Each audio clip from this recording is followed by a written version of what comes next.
I think with that, I'll let people think about it. We still will take questions at the end.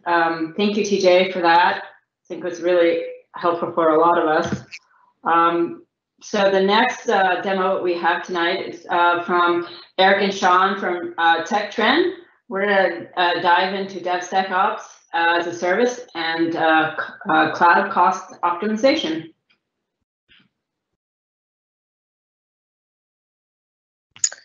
All right, well, good evening, everybody. My name is Eric Carlson, and with me virtually this evening is Sean Gazen. And together, we both work at TechTrend, and we're going to be presenting Accelerating Smart Cloud Adoption Across Government.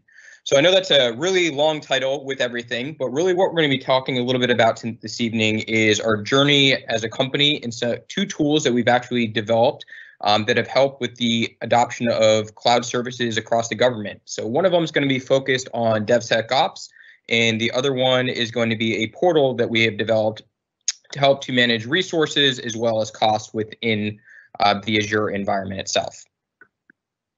So before I kind of jump into the two tools that we just talked about, I wanted to just provide a little bit of background on TechTrend to help to provide some guidance of, how do we get to this point as a company and actually develop these products that are helping us in the real world.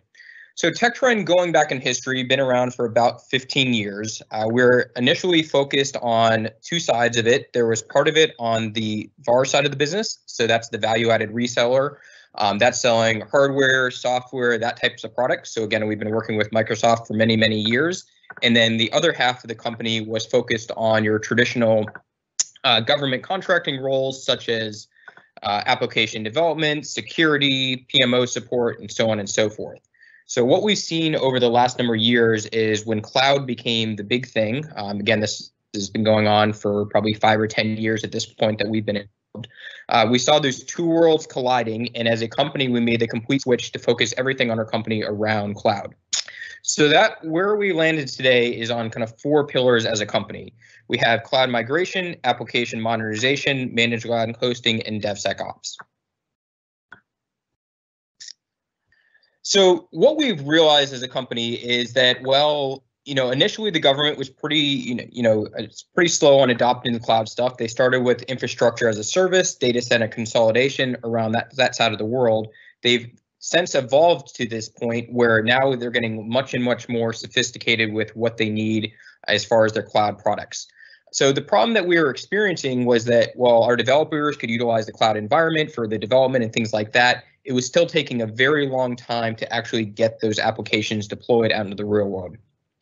Myself, I manage a lot of our development teams that we work with the government, and what was happening was, for example, we might have a bug that takes literally an hour, maybe a day at max to go ahead and fix, but it would take a minimum of 2 weeks to get that into the actual operational environment because there's lots of different checks that had to happen. Obviously, all for good reason. There were security checks, 508 compliance, architecture reviews, so on and so forth, and all that was just taking a long time to do.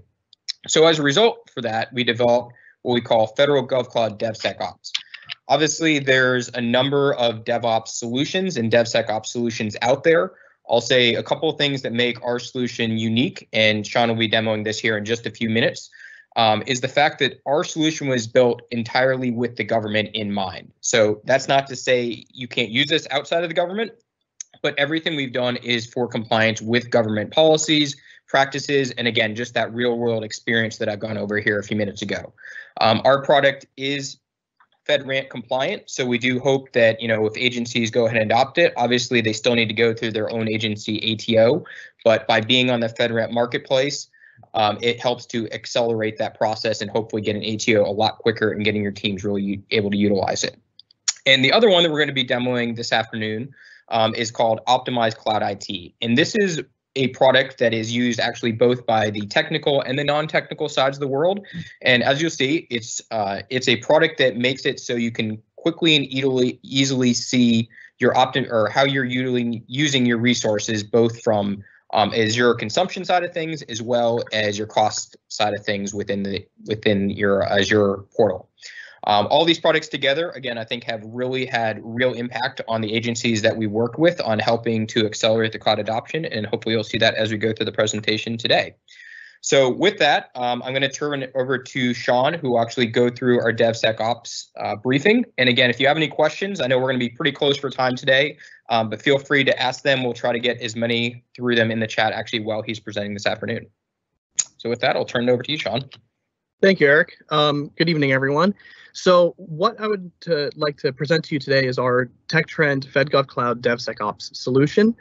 And as Eric mentioned briefly, this solution set was built from the ground up to be compliant with government regulations. It is the first FedRAMP ready at a moderate level DevSecOps integrated pipeline available on the FedRAMP marketplace at this stage.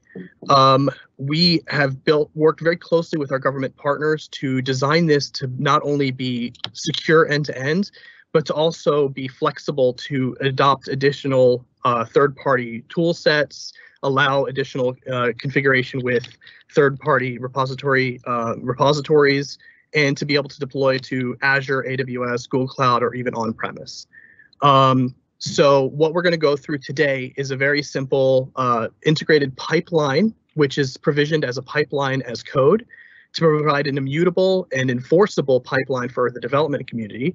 It will go through the source code management, which is being delivered through a integrated version of GitHub Enterprise as managed within that environment. Then security scanning and 508 testing provided by SonarQube and Lighthouse. We have continuous integration and continuous deployment, providing configuration management and infrastructure as code, which again provides immutable infrastructure and immutable configuration management for managed cloud services. And then finally, we'll deploy and monitor from within the tool. So let me go ahead and switch over now to the live demo, and I can go through it. So what we're going to be showing today is management of this site, which happens to be our DevSecOps knowledge base. And this is currently being deployed to two different environments, both provisioned within Azure. So this is going to be environment 1, which is the test slot in Azure Web Services. And then we have a production slot, again, in Azure Web Services. And both of them have been provisioned to a hardened state, including attaching certificates and URLs as well. So this is ready for us to go ahead and, as a government developer, make our code changes to this, and then we'll go ahead and show you what happens once we go ahead and make our quick code change. So here's the actual code of the site, and we're going to go ahead and make a quick code change as a government developer, and we're going to go ahead and customize this for today's meetup. So if I go ahead and save my code change, and then open up my GitHub client, it will go ahead and pick up that code change that I found, that I just made, and I'll say update for Demopalooza. And I'll go ahead and make that commit to the master, and this will go ahead and push it to the integrated version of GitHub Enterprise. Once that is done, the second this code is deployed to GitHub Enterprise, until it gets deployed to the cloud environments, it never leaves the single VNet. Everything is routable through internal peering and over the Azure backbone in the government cloud community, which ensures that data from point of entry into our solution to deployment to your cloud environment is protected end to end. So let's go ahead and switch over to the pipeline view. You can see here it picked up 13 seconds ago, the update for Demopalooza, and it's already going through the pipeline. So if I click on that, you can see it's currently in the security scanning phase. The first step of this is to build the application. So what happens is this pipeline will actually install all the tools that are required to build the application. So it'll install Maven, it'll provision all of the Terraform version that I need to deploy the architecture, and then it will go ahead and initiate the build. Once it's built, it'll then have a compiled binary, and it'll submit all of that to security scanning. The security scanning will ensure that the static code or the source code is free from new vulnerabilities. And if new vulnerabilities are introduced, it will fail the build and not allow any further development or any further deployment through this pipeline. And then finally, it does infrastructure deployment as code. So this will do a desired state analysis. So what it's doing is it's looking at the approved architecture for the code that's in place. And if the architecture is to that specification, it will do nothing. It will go ahead and deploy.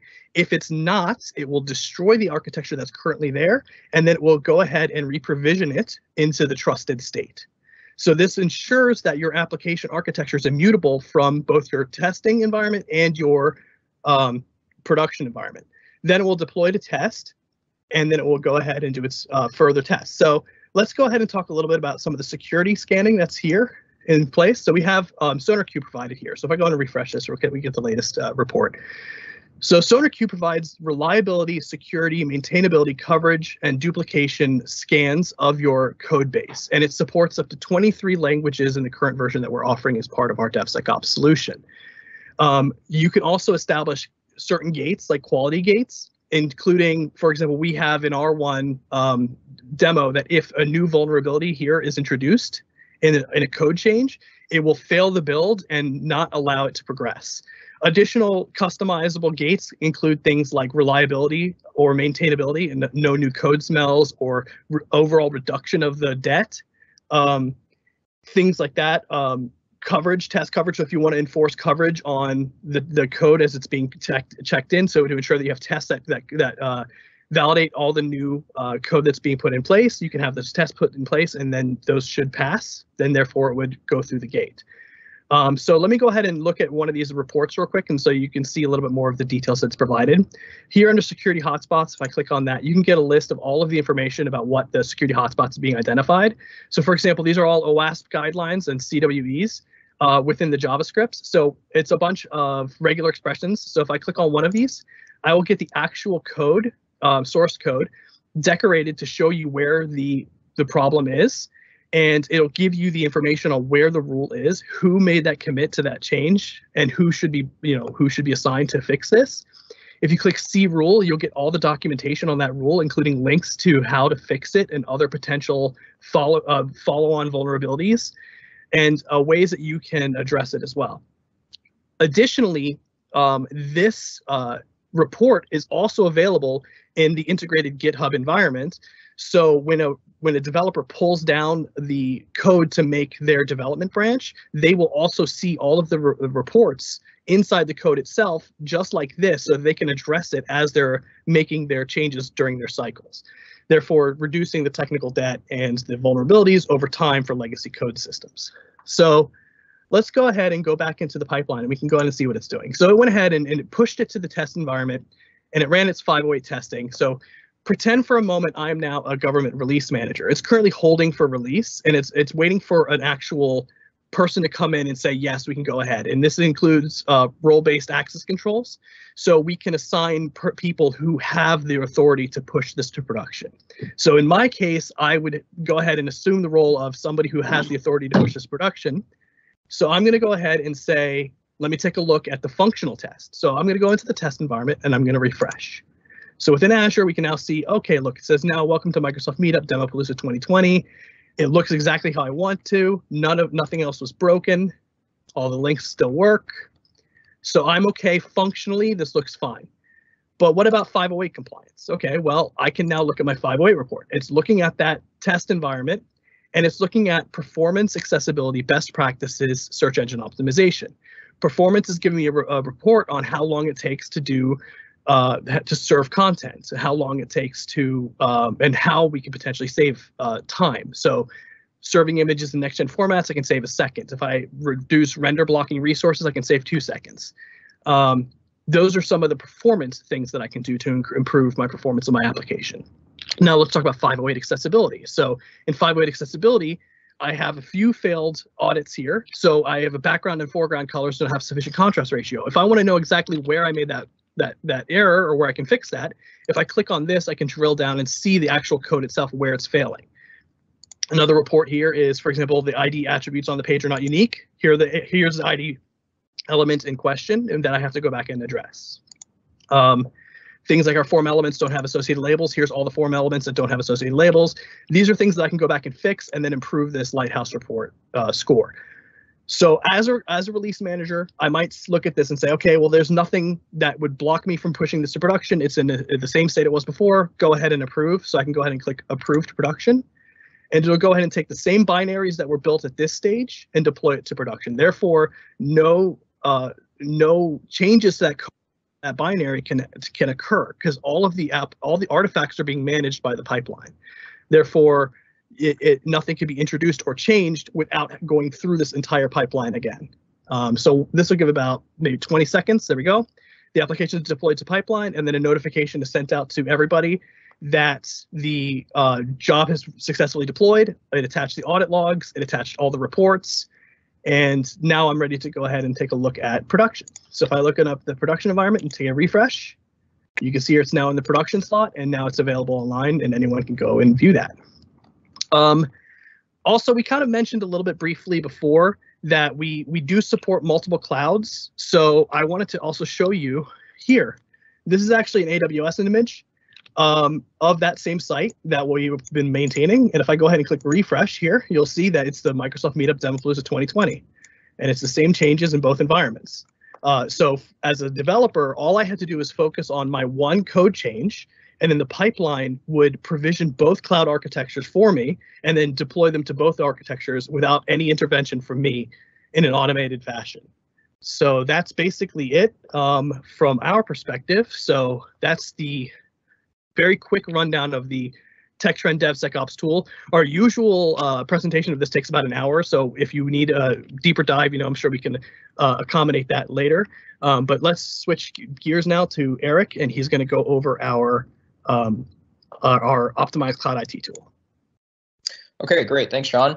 So hopefully everyone will be able to see that it makes it fairly obvious of how we can reduce, what a deployment used to take, again, literally weeks, sometimes months, if you had to go ahead and actually inquire and get the servers and things like that set up, down to a matter of minutes to actually get a full site. So that was a pretty simple demo, but again, it works very similar if you're deploying an entire application or going out to something brand new into the environment as well. So the next one that we're going to jump into is our optimized cloud IT. While the last product we focused on was focused on supporting more of the IT, the developer side of the world, this tool is one that we found has been really useful for both the technical folks as well as the business side of things. So I know we're relatively short on time here, so I think Sean's going to jump right in here. There's two sides of the application on our optimized cloud IT product. One of the sides is the admin side, which unfortunately we're not going to have too much time to dive into today. But the other side is the view of what a customer would actually see from their side. So again, if you're a government user, a government customer, this is what you're going to actually see for kind of your pane of glass of what you're consuming with Azure resources. So as you can see here, there's a couple of things I wanted to point out on the actual screen itself. The first one is the fact you have this nice kind of bar chart, which makes it very clear of what resources you are consuming as a user. What we do is typically we sit down with our customers on a monthly, quarterly, yearly basis. Again, it kind of depends customer by customer basis, and look at this report. It provides a really quick and easy way to sit down with them and say, hey, you're spending a lot of money on, let's just take an example on backup. And they said, hey, I really, maybe I don't need backup. Maybe that's a whole lot of money that I'm spending that I would rather utilize my funding some other places. So it provides us a quick way to kind of get a visual perspective and redistribute items as necessary. We didn't actually do it on this specific view, but Sean, if you scroll up to the top there, we have our current consumption status. That's a really useful way if, for example, maybe you have like a firm fixed price contract with the government. And they say, okay, you get $10,000 to spend over the next 12 months. This provides a way that you can see your spending, and it's going to track it, and it's going to say, hey, this month you spent 20% of your budget. Your next month you spent 60% of your budget. Hey, I'm already at 80%. There's no way that I'm going to have enough funding to make it the entire year. I better take some action to go ahead and correct that. With everything. And obviously vice versa, a lot of times maybe they're really underspending and they can go ahead and utilize resources a little bit more efficiently and get more out of their Azure environment as well. If you scroll down a little bit, the other part here is what I like to call it kind of the number cruncher side of the world. So if you're really into numbers, you want to look what are the dollar values of everything that you're spending on. It provides a really detailed report of each part of your Azure subscription part by part that you can download. You are able to export this report to a CSV or a PDF file, which makes it a really nice and quick, really nice and easy way that, hey, if you want to send this to, for example, management to look at or something like that, it provides a comprehensive view of it. The last thing I wanted to point out in this world is that if you do have multiple subscriptions with your agency, so maybe you have Azure Government Cloud, Azure Commercial Cloud, all that can be viewed in one single pane of glass. So again, you don't have to go to 4 different places to view all that. It's going to consolidate it all together and make it so you can look at all your resources across the board and see everything and get a really quick view. On the other side of the world, if you're a CSP or a contractor out there, you can also manage lots of subscriptions in the same way that the government, looks at it as well. So again, it makes it really easy to see, what is their consumption? Where are we? Are we on pace with what we have agreed to as the government? So that concludes our 2 demos this afternoon. Hopefully everyone gained a little bit of insight of how we are working with the government and helping with these 2 tools to accelerate the cloud adoption, which at the end of the day, our main goal is to help the government, which hopefully helps the citizens to provide more quality services and get things out there for everyone to use. I will say that both of these products, while TechTrend obviously uses them with a lot of our customers, they are available. We do work with lots of other companies to go ahead and use them as well. So if you're a CSP, if you're a vendor out there and says, hey, these are great, I would love to use these with my customers, reach out to us and we'll be glad to provide you information of how you can utilize these tools.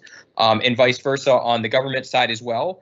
We'd be glad, obviously, to help you with your agencies because sometimes they like to have these directly on their side as well to help them with supporting their environment. So with that, I don't know how we're going to Eric and Sean, there were a couple of questions that came in during your presentation. Okay. I don't know if we could go through them. I think the first one is I think this is the DevSecops tools. Is this the only for the web applications, or does the pipeline work with other apps as well? So the pipeline works. Yeah. I'm sorry. The pipeline works with both application services, so platform as a service, as well as IaaS. It can deploy to Kubernetes, Docker images. It can provision and manage basically any cloud environment or even on-premises environments as well. We work with customers to deploy to on-prem environments as well with it. Nice. So Glenn asked, are agencies approving automation of Section 508 testing so that a person doesn't have to test release manually? Yes, so that's what the pipeline really enforces. So what we're working with some of our government customers is to approve certain blockers and logic within the pipelines themselves, so that when a developer checks in the code, it's completely seamless to them. So it automates all of that testing for them, eliminating any manual steps and also ensuring that all the tests get conducted successfully. So if, for example, you have a worsening score on your 508, you can fail the build and say, hey, no, you added problems. You need to go back and fix them before we can approve this build. Yeah, I will just add on to that, Sean. I mean, I think it is a agency by agency basis. Yes. So of course that's an automated tool. Some agencies, they do still have a need to say, hey, I want to go in and look at the actual application. So again, I think that, as Sean showed earlier, you can also do the functional test as well in that view. And while he had a gate in place for this demo to say before releasing the application to production, we have a gate there, you can add other gates as well. And other tools within the agency. So again, if you have other tools in your agency and you say, hey, I have this security tool, I want to integrate it here, we can add those on as well. Exactly. The data flows are described within our boundary to allow those to be integrated within a secure manner. And then also, since we are enabling pipeline as code, it enables us to completely be flexible with it. And so if you have one development group that uses a different set of technology stack or different tools, we can integrate with that individual developer community, that individual group, and enforce the same sort of code quality on them as well. And we have a question, follow-up question. Did the pipeline, does it include system tests? For example, UI test against real database? So we don't, the pipeline itself currently doesn't have that. However, as part of our DevSecops tool, we have add-on services. So for example, we can do application level monitoring and dynamic scanning of applications that are being deployed. And we do that through Tenable Nessus. The reason why we don't have that pipelined out is because it's a very resource intensive test that can potentially cause instability in production systems. So what we suggest people do is set up rules of engagement with us to test their applications, and then we would do those tests for them as part of our service offering.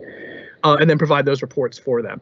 Other opportunities that we could potentially do would be to set up a test environment and then use our pipeline to test that environment and then therefore maintain that security posture.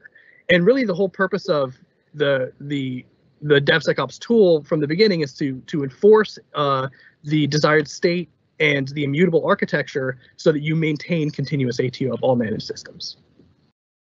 That's really cool. And we have one last question around pricing, the pricing tool. Sure. What is the number one insight that you've seen with your tool? So Elizabeth's looking for a story or on something that still upsets you to this day.